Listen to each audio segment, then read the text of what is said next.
Welcome to Starwatch Now, your front row seat to all the hottest gossip, drama, and breaking news from the world of entertainment. If it's trending, shocking, or star-studded, we're covering it. Stay tuned. You won't want to miss what's coming next. When fame fades and silence takes its place, what remains of an artist? The story begins not on a glittering stage or a crowded film set, but in the heart of the Daxinganling Mountains, where the air cuts like glass and the snow never melts. Here, at temperatures plunging to -40 degrees Celsius, Wang Yibo stood alone. The world knew him as a star, a dancer, a face seen by millions. Yet, in that frozen wilderness, stripped of luxury and noise, he became something else entirely. A man confronting the raw edge of existence.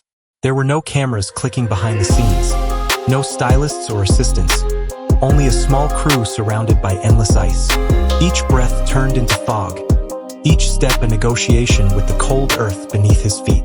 He had agreed to this not for glory, but for truth. The film The Mermaid demanded more than acting. It demanded surrender. To understand his character, a young man living in isolation, Yibo had to abandon comfort and live that solitude himself. The director, Cheng Er, believed that art must breathe the same air as reality. He once told his team, "If we wish to show the soul of survival, we must first survive." And so Yibo did. Each day became a battle between body and spirit. His fingers went numb, his breath shortened.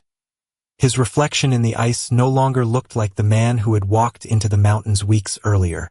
Yet, within the silence, something profound awakened, the awareness that to portray truth on screen, one must first encounter it in life. In those endless nights, he wasn't reciting lines or performing for the lens. He was living the role, enduring the kind of pain that cannot be faked, the kind of stillness that forces one to listen to the sound of one's own heartbeat. In that frozen isolation, Wang Yibo found a different kind of fame, not the kind measured in awards or applause, but in the quiet recognition that courage often grows in the coldest places.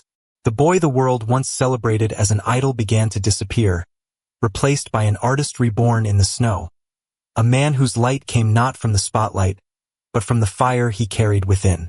The wilderness of Daxinganling was not a backdrop for Wang Yibo. It became his world, his teacher, and his test. When filming began, The Mermaid turned into something far beyond a film set. It was an experiment in silence, a dialogue between man and nature. The production operated under a veil of secrecy, not because of vanity or marketing strategy, but because the director, Cheng Er, wanted truth untainted by noise. There were no journalists, no fans, no signs of civilization. Only snow, wind, and time. All infinite, all indifferent. Yibo arrived as an actor, but each passing day stripped him of the habits of modern life. There was no phone signal, no warm bed, no soft light waiting after work. The nearest town was hundreds of kilometers away. What surrounded him was not comfort, but purity. A world so quiet that even breathing sounded intrusive.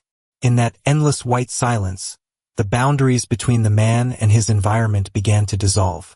The mountain's stillness crept into his bones, and the rhythm of survival replaced the rhythm of fame. Every dawn brought new challenges. He learned to catch fish beneath the ice, to read the shadows of trees as a map, to start a fire in wind that refused to burn. The crew lived in small wooden huts, their voices barely rising above whispers, as though any sound might disturb the ancient calm of the place. Nights were long, filled with the eerie crackling of frozen lakes and the mournful call of distant wolves.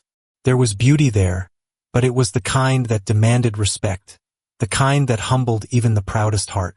For Yibo, the silence became both torment and revelation.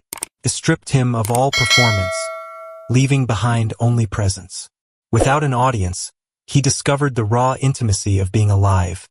Fragile, uncertain, yet unbreakable. In that hidden world of ice and breath, he found what so many artists seek but rarely touch: authenticity. And when the cameras rolled, the emotion in his eyes was no longer acted. It was lived. The wilderness had transformed him. It taught him that in order to portray the truth of loneliness, one must first embrace it. To walk into the wild, and to find, within its silence, the deepest echo of one's own soul. At -40 degrees, Wang Yibo faced the ultimate test. In one brutal scene, he was hurled into an icy river, the current slicing his skin like shards of glass. He caught a massive salmon, tore it open with his teeth, and swallowed the raw flesh. It wasn't madness, it was dedication. Weeks later, his voice weakened. His body trembled from exhaustion, and he had lost 28 pounds. Yet when asked about it, he simply said, "The cold teaches you what's real. Pain has its own truth." His resilience turned the set into legend. Crew members whispered that they'd never seen anyone so calm while facing the impossible. What was once just a film had become a mirror of endurance, where the line between the actor and the character completely disappeared.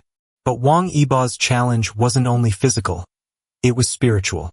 He lived among the Orican hunters, learning their ancient throat songs and observing how they moved with nature.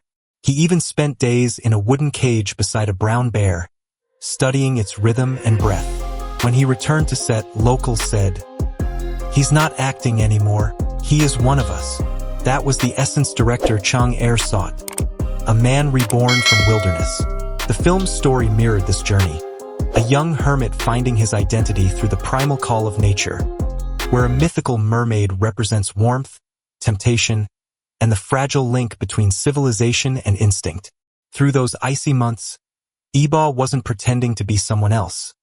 He was discovering who he truly was. The mermaid wasn't confined to the frozen north. Its story unfolded across cultures.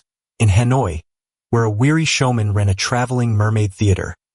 In Aomori, Japan, where a lonely art student painted creatures of half dream, half memory. And in the Daxinganling Mountains, where Yibo's silent wanderer sought the meaning of humanity. Director Cheng Er traveled from Yunnan to Vietnam to Tokyo, hunting for the perfect balance of water, light, and silence. He once said, "This film isn't about the ocean, it is the ocean." Each storyline became a tide that flowed toward one meeting point, the search for connection in a world divided by distance and desire. And at the heart of it all stood Wang Yibo, carrying the weight of every wave. One blizzard night, after hours of shooting, the crew found Wang Yibo sitting beside a dying fire. His hands were shaking, yet his eyes were calm. He murmured, "We all carry an ocean inside us. Some freeze it, some set it free." Those words became the heartbeat of the film. Through suffering, he had uncovered the quiet truth of art, that pain isn't the enemy of beauty, but its beginning. The Mermaid stopped being a movie about a myth. It became a reflection on being human, fragile, cold, but capable of infinite warmth. And when the snow finally melted, the man who emerged was no longer just an idol. He was an artist reborn. As news of the film spread, audiences called him the actor who went beyond limits. But Wang Yibo never sought the title. He simply wanted to live truthfully, to prove that art is not about comfort but courage. His journey reminds us that greatness isn't forged in fame, but in the moments no one sees, the nights of silence, the trembling breath, the battle to keep believing. When The Mermaid reaches cinemas, it will not only tell a story, it will show us what it means to feel alive.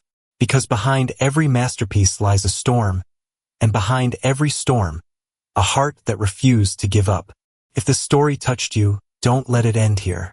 Subscribe to Starwatch now, where every story reveals the unseen journeys behind Asia's most inspiring stars. Thank you for watching.